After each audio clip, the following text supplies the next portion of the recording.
Menurut pihak Badan Penanggulangan Bencana Daerah Sumatera Selatan, luas kebakaran di Sumatera Selatan dari data citra satelit yang diterbitkan oleh Kementerian Lingkungan Hidup dan Kehutanan sejak Januari hingga Agustus mencapai 4.082,8 hektar. Sementara kebakaran lahan terluas saat ini berada di Ogan Kemering Ilir yang mencapai 2.635 hektar lahan.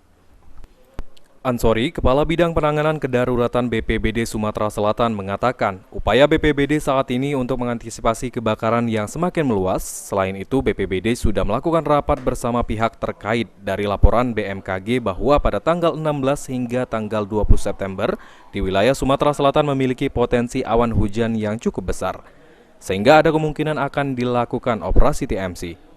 Modifikasi cuaca Pak, kedepannya ada nggak kita rencana? Nah, jadi kemarin kita sudah rapat dengan BNPB, kemudian dengan BRIN, kemudian dengan BMKG Pusat.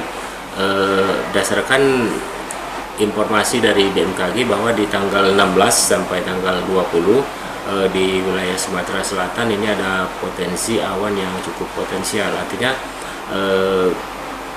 kemungkinan bisa dilaksanakan operasi TMC ini untuk dimaksimalkan. Jadi kemarin BNPB sudah menyetujui, tinggal menunggu mobilisasi pesawat yang dipakai untuk TMC dari Papua ke Palembang.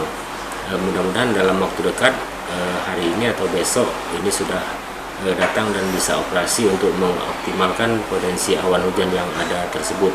Untuk bahan semuanya sudah sampai, tapi tinggal kita nunggu pesawatnya.